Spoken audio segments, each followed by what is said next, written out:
Can you guys see my screen? I don't know. You told me not to look. Yes, All right, I now you can can. look. What is it of? What do you see? I see a DVD player. All right, actually close your eyes one more time real quick. I want to check something. In a global time of crisis, socially based meetings are considered especially difficult.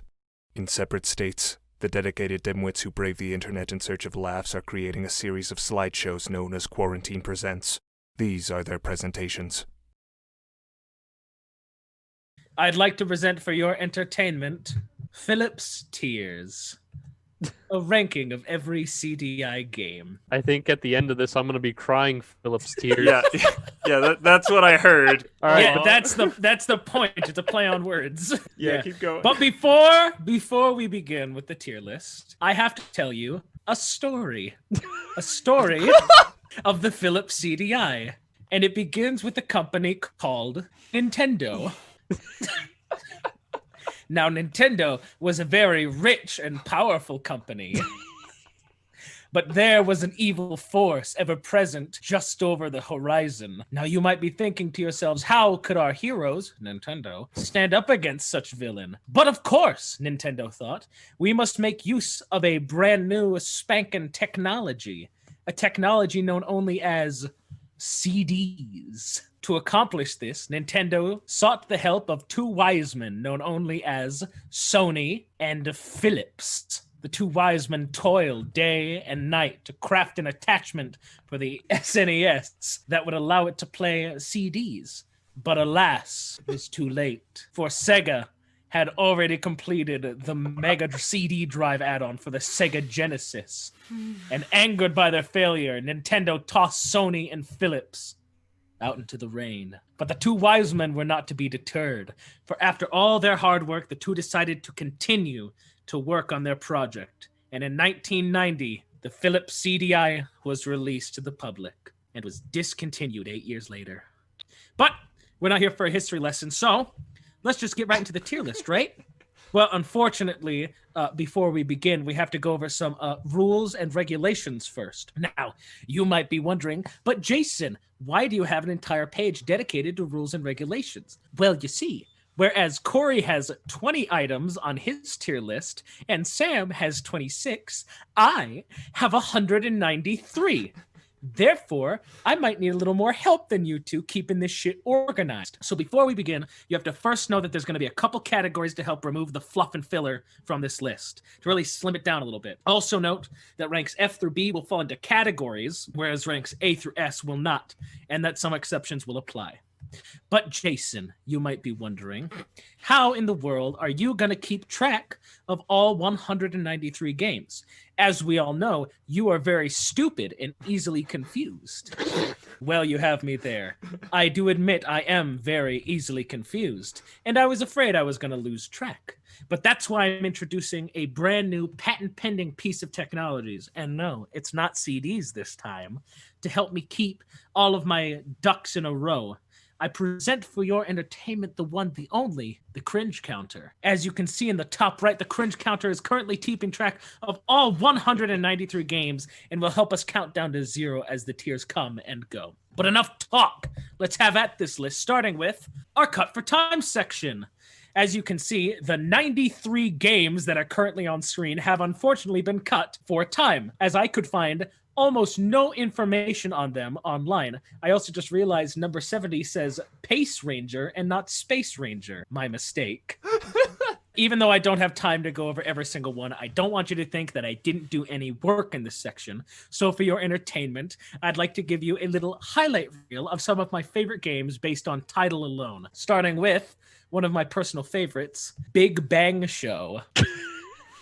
Brer Rabbit and the Wonderful Tar Baby, Christmas Crisis, The Crayon Factory, Cyber Soldier Sheriku, Dutch Masters of the 17th Century, Jack Sprite versus the Crimson Ghost, Joe Guard, Letter Greep, Max Magic, Mutant Rampage Body Slam, Playboy's Complete Massage, who I had to censor because it was a little too sexy for this playlist, Power Hitter, which is on this list because I thought it was called Power Hitler when I first saw it, and that was funny to me. The Renaissance of Florence, Shaolin's Road, Sport Freaks, Strip Poker Live, Tetsuo Garden, The Ultimate Noah's Ark, Treasures of the Smithsonian, Vegas Girls, again censored, and my actual personal favorite game on this list, based on name alone, Zombie Dinos from the planet Zeltoid, with their signature catchphrase, "Let's kick some brain." But now, we have to move on into the second of the Cut for Time categories. For you see, unlike the SMBS or the Sega Genesis, the CDI wanted to be something more than just a run-of-the-mill boring gaming console, which unfortunately led to several games that aren't actually games at all. And these games I shall refer to as the sinners. Imagine this. I want you to close your eyes and imagine this. You come home, you just went to your favorite video game retailer of choice, and you bought a brand spanking new game for your Xbox 360. But when you open it up and take it out of the packaging and put it in your Xbox, you discover that it's actually not a game at all, but rather just a video of fucking Pavarotti singing O Sole Mio rated adults only. This was a real thing that actually existed. You would be pretty reasonably miffed at that. And so I have made it my duty to remove such games from the CDI canon. I'm taking up a holy quest like the Black Hood from Riverdale or Judge Claude Frollo or any medieval executioner, and I have made it my duty to excise these games from the CDI canon. Now, you may be wondering where all these poor, unfortunate souls will end up when I have brought my divine judgment down upon them. Well, I think we all know where they'll end up. These games will end up where all sinners end up. The Shadow Realm. As we all know, the Shadow Realm is where all bad games go to suffer. And the 17 games you see on the list are certainly worthy of the harsh punishment they are to receive. Now look, I'm not saying that things like the fucking Pavarotti game or the Flowers of Robert Mapplethorpe or the Compton's Interactive Encyclopedia don't get to qualify as games. Wait, that's exactly what I'm saying. Next slide. All right, let's get into the real tier list, starting in our F tier.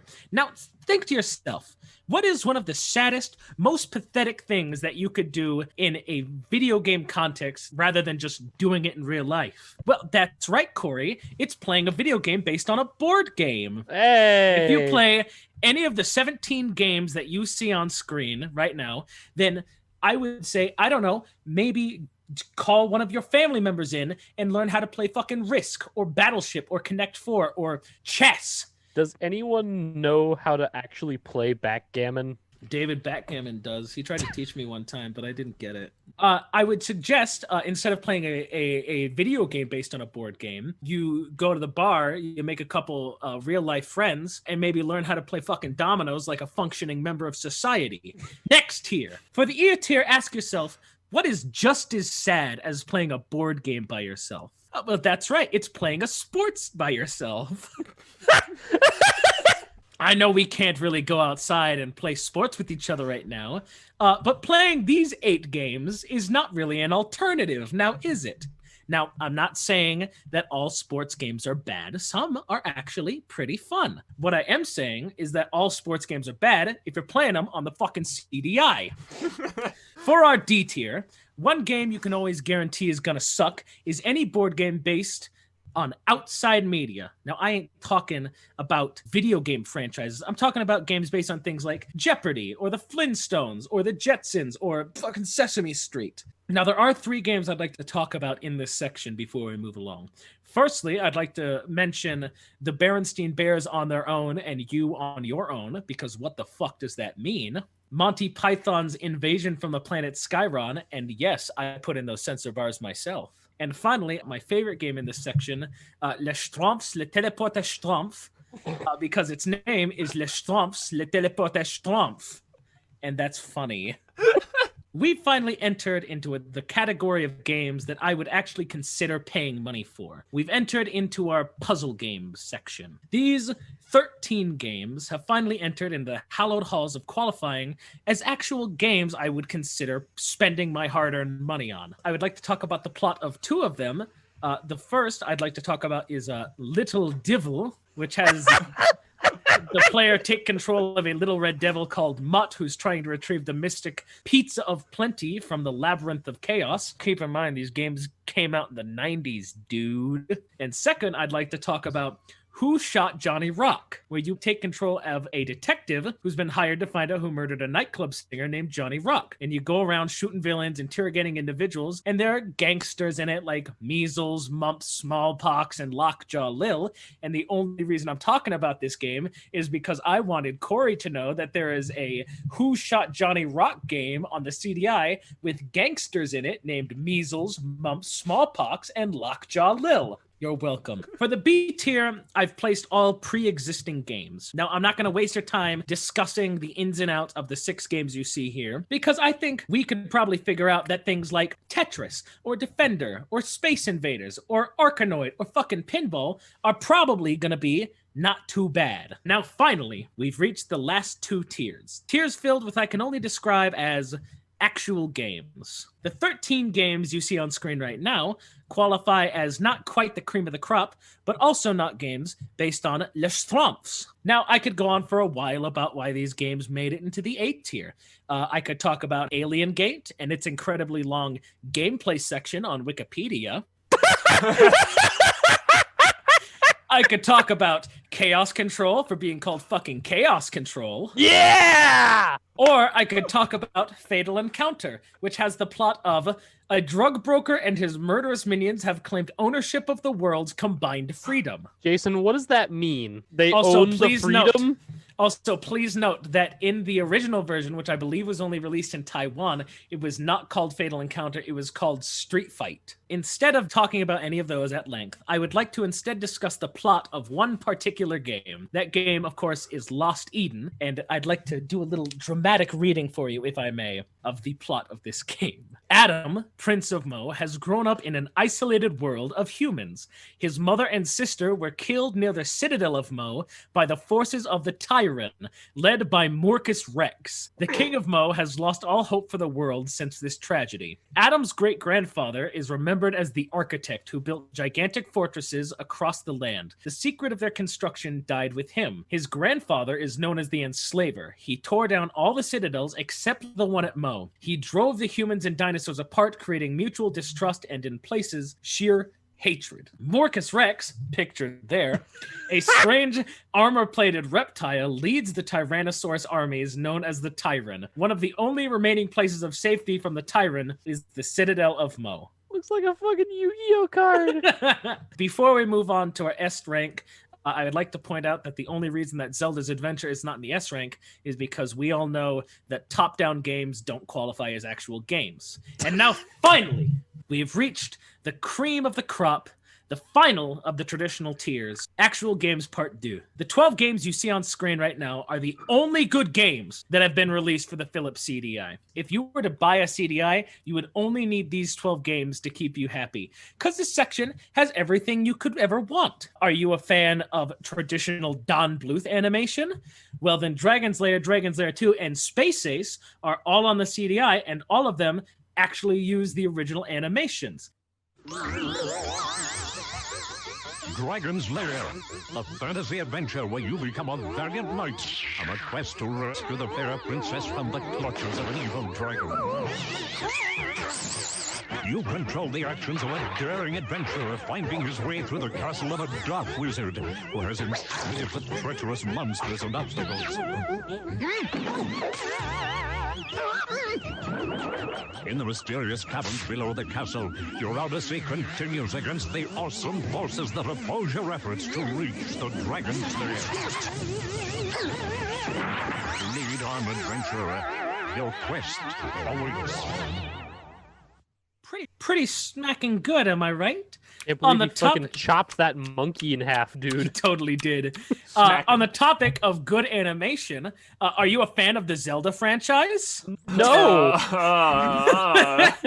Because Not anymore. because both the Faces of Evil and the Wand of Gamelon are on the CDI. I mean, look at this clip from the Faces of Evil of the most intimidating version of Ganondorf. Join me, Link, and I will make your face the greatest in Korodai. or else you will die. Very intimidating. Or how about this one of Zelda killing a man? You've killed me! Good. Finally. A strong, relatable Good. female character in a video game. But now, here's another question for you. Are you more of a fan of some high-octane shooting action? Yeah! Because the 5 games you see on screen Yeah! have Crime everything Patrol! you could ever want.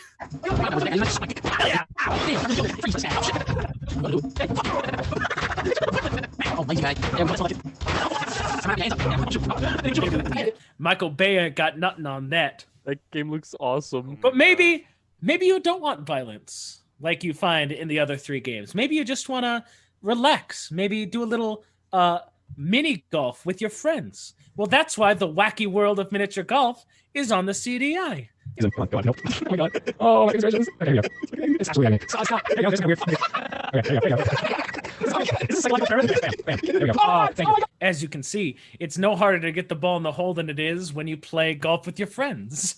Now, one last question. Are you a fan of racing? The CDI has a Micro Machines racing game. And if you don't think the Micro Machines racing game is fast-paced just because the cars are small, then you've clearly never seen the ads.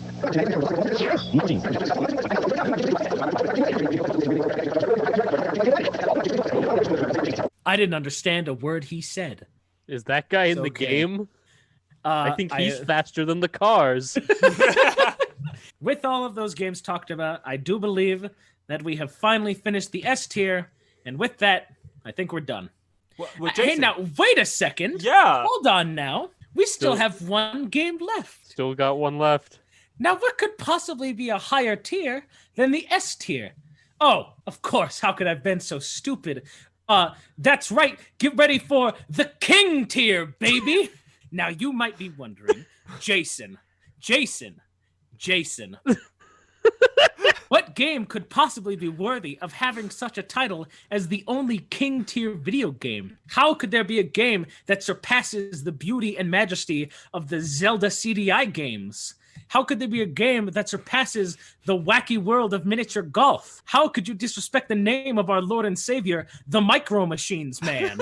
Well, if there's one thing I've learned over the past couple of weeks, it's that the only thing that's greater than funny is sexy.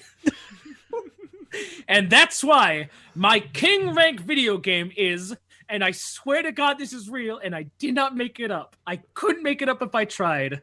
The joy of sex. Now, you might be wondering why. No. And you might be thinking, no. And Jason, please stop. And No. Jason, why are you like this? But I'd like to discuss my reasonings for why this is my pick for the King tier video game. First off, it was written to use the same approach as cookbooks, like The Joy of Cooking, and hence its sections are titled things like starters and main courses. I'm uncomfortable.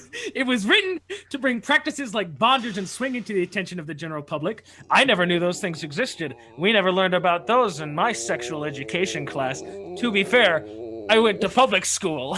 I didn't get a sexual education class. The 2 artists, Mr. Foss and Mr. Raymond, based their work on photographs taken by Mr. Foss of Mr. and Mrs. Raymond in bed. That's true. People consider their illustrations dated because they have 90s hairstyles, or the fact that there is a book, and trust me, I wanted to find a copy of The Joy of Sex, a gourmet guide to lovemaking, but I decided against it. Or the fact that the book spent a grand total of 81 weeks in the top 5 of the New York Times bestsellers list in the 70s. I want to discuss my actual reason, my actual only reason for putting this as the top tier, King tier video game. I want you to take a moment and imagine a scenario. Imagine you're at home. You're just vibing with your lady friend of choice. You give her a smooch, she gives you a smooch, you two start smooching each other. Things are starting to get hot and heavy in the bedroom. You're about to get to the good part. You look her in the eye. You lean in and you whisper into her ear, "Babe, wait. Let me go power up my Philips CDI gaming system." You know what happens next? boom, instant fucking marriage proposal. That's what happens next. And that's why the Joy of Sex is my king tier video game. And with that, we finally truly come to the end. If you have any problems with my tier list, keep it to yourself. Trust me, I went through all 193 games on the fucking Philips CDI. I am the only person qualified to talk about this subject. And that's it. That's the end. Shut the PowerPoint off. Here we are, boys and girls, ladies and gents. It's only you two here and myself presenting. All right, let's get this show on the road. All right. All right, so I've been burdened with the task of figuring out how well each student in Class 1A from My Hero Academia would perform in a spelling bee. Now, I don't know the actual machinations of spelling bees because I've only ever seen them in dramatizations like films and plays. You saw Liam in that one spelling bee. Yeah, but do they actually... It wasn't a real spelling bee, Jason. Liam just started spelling words in front of people. Do people still do them? I don't know. Yeah, maybe Spelling not. bees are like the Sasquatches of school events. Exactly, right? Like, I've never seen an actual spelling bee They occur. only exist in the Northeast. You can take pictures of them, but they turn out blurry and unfocused. Also, like, what's the practical application of being able to spell words out loud? It teaches your children fear. Anyway, we are on slide 140. so before I get to the tier list, let's go ahead and take a look at each of the students themselves. First off, we've got Denki Kaminari. Excuse all of my pronunciations of every single one of these characters. His quirk is electrification. A quirk is their superpower, in case you're unfamiliar with My Hero Academia. So, electrification allows him to emit an electrical charge from his body, though it can also cause him to short-circuit his own brain if he emits too much power. In other words, zappy zap, make brain go dummy dumb. Next up, we've got Ejiro Kirishima. His quirk is hardening. So this allows him to harden his body like a soft pretzel that was left out on the counter for a week. His quirk is becoming stale. He has really sharp teeth, and I don't know why. He hardens them. It's like his plan was to blow up and then act like he don't know nobody, I guess. And then next up we've got Fumikage Tokoyami. His quirk is Dark Bird. Shadow. Oh. Yeah, he does have a bird face, doesn't he? Sorry, I guess I didn't realize that before. Huh. But he got a shadow bird friend that, follows him around everywhere. Hey, So- fuck you. That's pretty neat. Next we've got Hantasero. His quirk is tape. Elbow tape dispensers.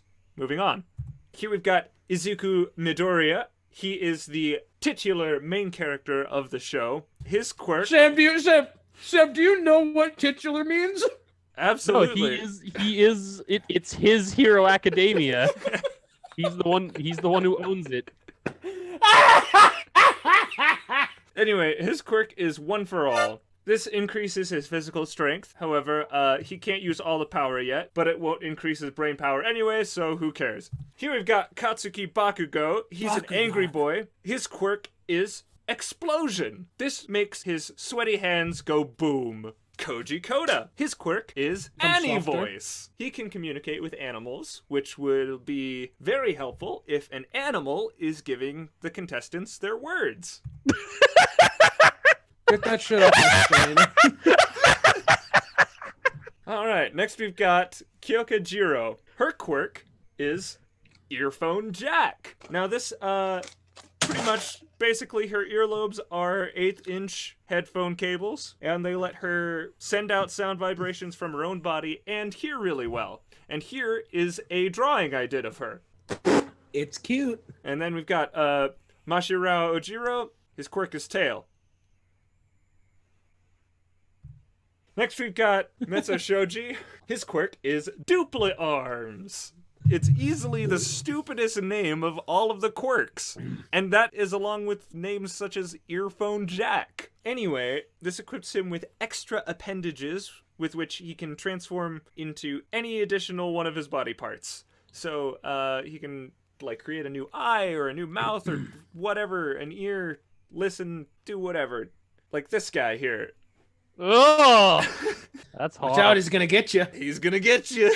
Next, we've got Mina Ashido, and her quirk is acid. She can produce an acid liquid from her skin, and she's also really good at breakdancing. This is unrelated to her quirk. I just like that fact. Next, we've got Minoru Mineta. Skip him. His quirk is pop off. He has sticky head grapes. Basically, just the sticky ball trap from the 2005 Best Animated Feature Film Academy Award winner, The Incredibles. Next, we've got Momo Yorozu. Her quirk is creation. She can create pretty much anything from her body fat. Though, unlike the hero Fat Gum, I've no idea where that body fat comes from. Next, we've got Ochako Uraraka, and her quirk is zero gravity. She can make things that she touches float. Next, we've got Rikido Sato. His quirk is Sugar Rush. This means he gets a burst of strength after eating a sugary dessert or something similar. He has diabetes. Sound familiar? No. Here we've got Shoto Todoroki.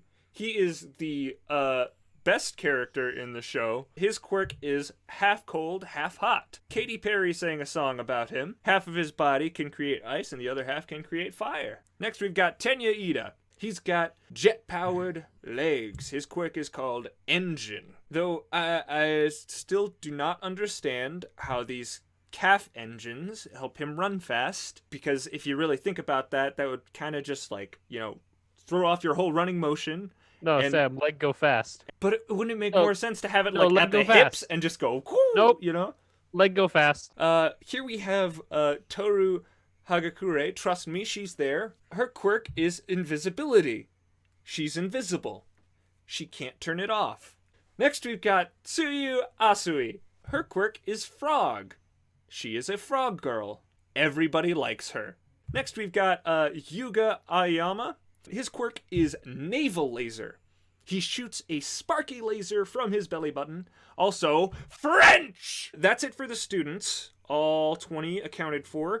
But I thought I might as well throw in the teachers. So let's go over the 6 teachers as I found them on the wiki. We've got Shota Aizawa. He is the homeroom teacher. His quirk is erasure. He nullifies a person's quirk as long as he maintains eye contact with them. If he blinks, doesn't count. Next, we've got All Might. His quirk is one for all. We already went over this one, but All Might actually has full control of it. However, it's a shame that he got gut punched and has to turn back into this cat robot from OKKO every 5 seconds. Why do we give you the right to speak? Okay. Next up, we've got Nemuri Kayama. Her quirk is Somnambulist. She's also known as Midnight, and she emits a scent which puts people who smell it to sleep. It's extra potent against males. Next, we've got here Ken Ishiyama. His quirk is Cement. He's called Cementos. He makes cement stuff. I didn't know he was called Cementos. Also, he is a cement. That's the stupidest thing I've ever heard. Next up, we've got Hitsashi Yamada. His quirk is voice. He loud. He American, but got a Japanese name. President Mike yell real loud. Next, we've got Ectoplasm. No idea why that's his hero name, but it is. His quirk is clones. He makes more of himself. Many man, many personality. Alright, so now we can finally move on to some ranking. And I thought I'd start by just doing a vanilla round in which quirks are completely off limits. Here is what I came up with. If you look at the top here, we've got a section of everyone who would just spell every word correctly, get everything right. They're pretty determined people.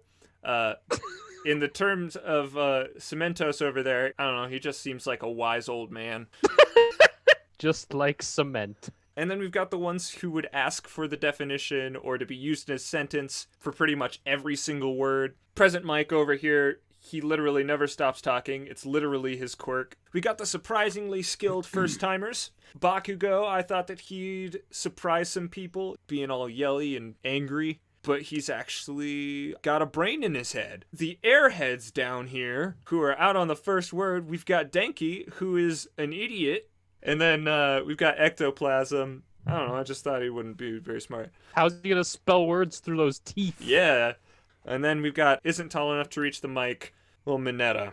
That's all well and good, but I thought we could use their quirks to spice things up a little bit, even if they're still not technically allowed. This was with their quirks. So at the top here you see didn't use their quirk and they still won. They're by the books people. We've got the people who would cheat their way to the top. Bakugo would find some way to use his quirk to cheat. Probably make an explosion somehow. I don't know. What's that over there? And then Hantasero, never trust a man with sticky elbows. Not much different for the rest of them, for these ones here in this middle tier. Down here on quirk is literally a detriment. Ochako here, she would touch the microphone and it would fly into the rafters. And then she'd fall into the category of not tall enough to reach the mic. And then Minetta is still not tall enough to reach the mic. All right. The teachers. I was thinking, like, you know, what about the other side of the stage? The judges themselves. I put together a tier list for what they would be like as judges as well. And I left the students in this one. Yeah, they're pretty much in the right spots anyway. We've got the good judges up here, respectable people, they do everything right. And then we've got the people who would talk too much. Frenchie here would be very irritating. These ones down here would make it all about them. Ectoplasm especially. If your quirk is making clones of yourself, you're probably pretty self-centered, you know? We've got the ones who don't really care if you got it right. I guess Minetta's there too. So here's it without the students there. Teachers are all in the right spot, and then Minetta. We put Minetta in the shadow realm. I have taken into account each character's individual personality, their quirk, their learning capabilities, test scores, blood type, star sign, just about every detail has been accounted for. Without further ado, here is the irrefutable tier list for the annual UA High School Class 1A Spelling Bee. Everyone actually participates except for the little dumb short here. Minetta is far away from every other character, as it should be. And if you think Minetta deserves any better, you have obviously never cared for any person other than yourself in your entire existence.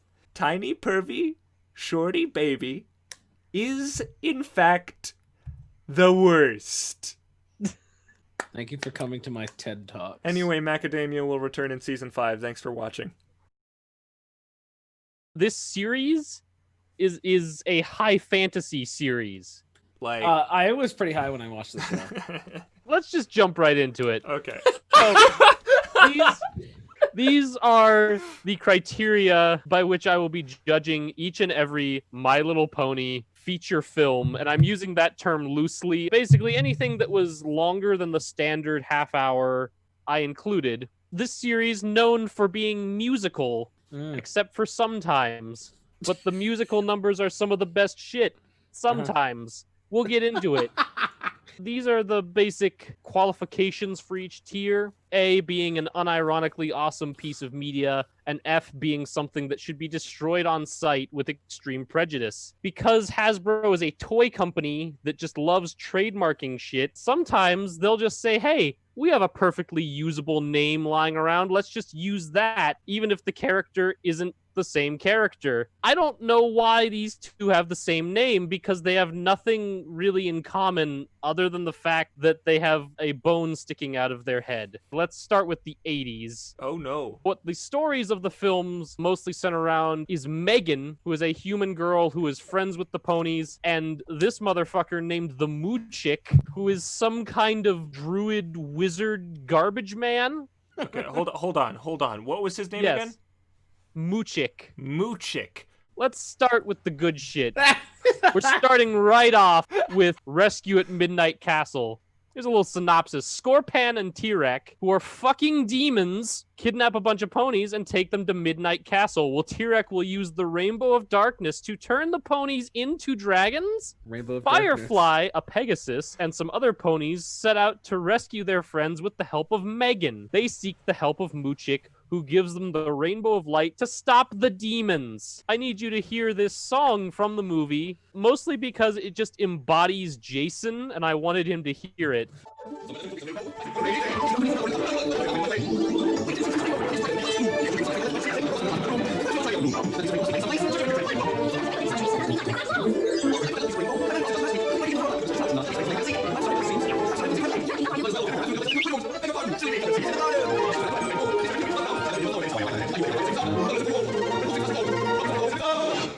Oh, I guess I lost it. I hate that reminds you of You know what else reminds me of you? It's Danny DeVito as the Grundle King. I've actually seen this movie and it's fucking fantastic. My Little Pony, the movie. A witch named Hydia and her incompetent daughters use black magic to create the Smooze, a sentient ooze that will cover the entire land and devour everything. The ponies and their human friend Megan, along with her younger siblings Danny and Molly, try getting help from Moochik, the Flutter ponies, and the Grundles, but eventually everything just gets fixed by the Flutter ponies and their utter flutter, featuring Danny DeVito as the Grundle King. But unfortunately, that's it for the 80s. They decided to wait about 2 decades to start making movies again. And now we're in the garbage. We are in what I refer to as the Garb Age, actually. Most of these films were made for children between the age of 0 and 5. Let's start with the first film from this era. Meet the Ponies. 7 ponies throw parties introducing their character traits to the audience. Pinkie Pie likes helping. Rainbow Dash likes clothes. Cheerilee likes scaring the shit out of her friends. Scootaloo likes being outside. Starstrong likes karaoke. Tularula likes paint. And Sweetie Belle has anxiety. It's not very good. A very pony place. An anthology film, if you can call it that. A unicorn gets embarrassed that people saw her horn glowing at a party. Been there. Me too, bro. A pony tells a bedtime story, and another pony makes her friends solve puzzles so she won't spoil her surprise party. The Runaway Rainbow. A unicorn princess named Rarity is supposed to make rainbows with the rainbow wand, but it's harder than it looks, and she ends up teleporting herself to the land of the Breezies, which is a thing the rainbow wand can do, I guess. Luckily, she gets home by hitching a ride with strangers from the next town over. The moral of this story is to trust strangers. My Little Pony Twinkle Wish Adventure. Twinkle Wish, the wishing star, gets kidnapped by Whimsy Weatherby the dragon, prompting the ponies to go get her back so that ponies can have their wishes granted. I want you both to, in your heads, picture what you think Whimsy Weatherby the dragon looks like, because we are about to see... Moving on. The Princess Promenade. Pinkie Pie and Wisteria accidentally wake up Spike, a dragon who's been sleeping for 1,000 years. But don't worry, he just makes Wisteria the Princess of Ponyville, which he has the authority to do, I guess. Wisteria decides she doesn't like imperialism and convinces the dragon to make everyone a princess. Here we go to the highest rated movie from this era, A Very Minty Christmas. I believe the Wikipedia plot summary captures it well, so let me just read that verbatim. Minty accidentally breaks the Here Comes Christmas candy cane, which apparently guides Santa Claus to Ponyville. To try to make up for doing this, Minty gives each pony one of her socks. She hangs them like stockings on the other ponies' fireplaces. When Pinkie Pie finds out what Minty has done, Minty states that the sock giving is a bad idea, and then decides she should go to the North Pole herself to set things right. Minty is terrible at balloon flying, so the chase is on to save her in the process of saving Christmas. And now we get to the worst rated thing on this list. Oh! The World's Biggest Tea Party. The ponies can't decide what they want to do today, so they do everything. It's a nightmare. And let's see if we can just let's zoom in on that. Let's do a little bit more. Let's do a little there we go. Sam, how are you holding up? Terribly.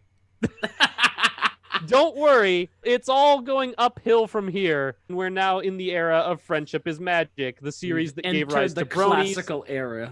bro hoofing, 10,000 memes, and the desperate need to enable safe search. Oh God. Twilight Sparkle is the lead protagonist, a socially repressed nerd who has to learn about the magic of friendship from her new friends. Twilight would later grow wings and be crowned a princess, which in this continuity means she's effectively an immortal demigod. Hey, another Christmas movie! What the fuck? I love Friendship is Wonderwall. magic, best gift ever. Everyone is stressed about buying presents for the holidays, so Applejack suggests a solution. They'll all draw names from her hat and only get a gift for the person they drew. Surely that will simplify everything and nothing comical or disastrous will happen, right? The movie 2017, Equestria is being invaded by the Storm King, who is a monkey wizard, and You his have to minion show me a Tempest, fucking picture of the Storm King. who is an edgy unicorn with a broken horn. It's up to Princess Twilight Sparkle and pals to travel across the lands beyond Equestria to get help from the Queen of the Hippogriffs. Who knows? Maybe they'll make some new friends with celebrity voices along the way.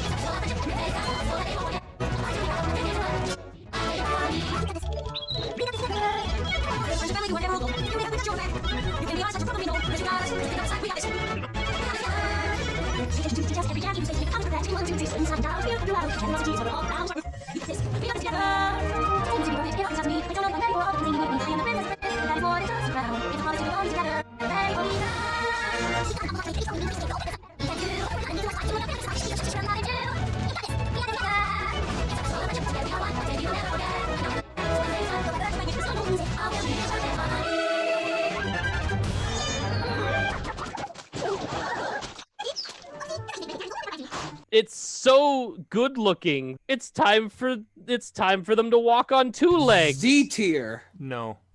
It's a spin-off of Friendship is Magic. No. Eventually, some Hasbro executives decided that they should make human-shaped dolls, and they'd need a series to go along with it.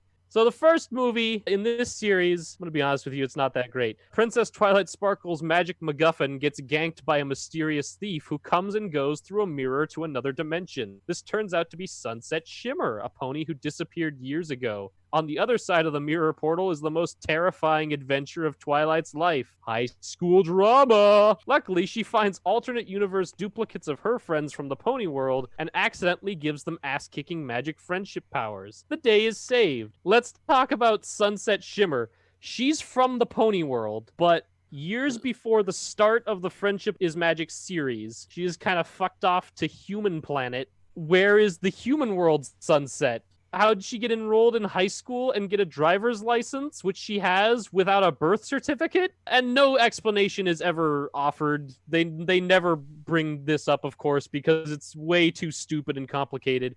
But let me tell you what we do know about Sunset Shimmer. The most important thing is that she is a gamer. So the sequel to Equestria Girls is Rainbow Rocks. Sunset Shimmer is a good guy now, but almost everyone at school hates her because last year she turned into a demon and tried to brainwash the town. But her friends are willing to let bygones be bygones, and they're all entering a battle of the bands. But uh-oh, another rival band is made up of evil sirens who want to steal people's souls. But Sunset Shimmer and her band save the day with the power of music and friendship, and it's a Magical Girls franchise now. Now you got the friendship games. Sunset Shimmer and her friends compete in a sports and academics competition. They're in a competition with the kids from snobby Crystal Prep, including the human version of Twilight Sparkle, who discovers that the girls are magical with her Ghostbusters-ass science device, which can also apparently accidentally steal magic powers. Principal Cinch forces Twilight to use the device to cheat in the games, but she accidentally turns herself into a monster, so it backfires horribly. Luckily, the Sailor Scouts transform her back, and Twilight decides to switch schools because what the fuck, Principal Cinch? A harmless, lovable nerd, and it's just, oh shit! So, Legend of the Everfree, summer camp, give everybody magic superpowers, and why not make the Magical Girl thing more overt, okay? It's literally just a Magical Girl series. Sailor Moon, Roller Coaster of Friendship. Rarity's new boss at Equestria Land is a social media influencer with a Magic Zappy smartphone. that teleports things to a random white room for The end of some time. reason. Magic's not very well explained in this one, but theme park shenanigans. Haha, roller coasters.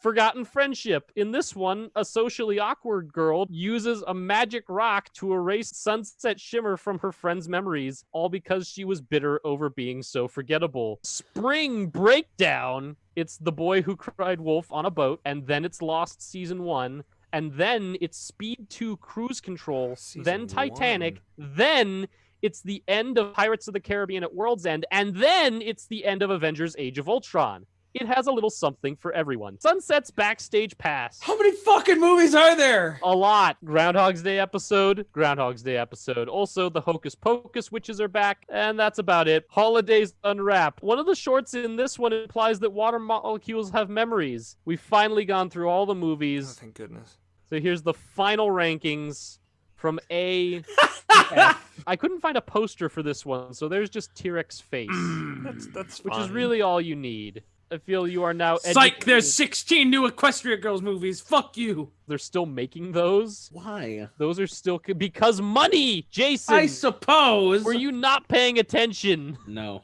Can you go through the entire thing again?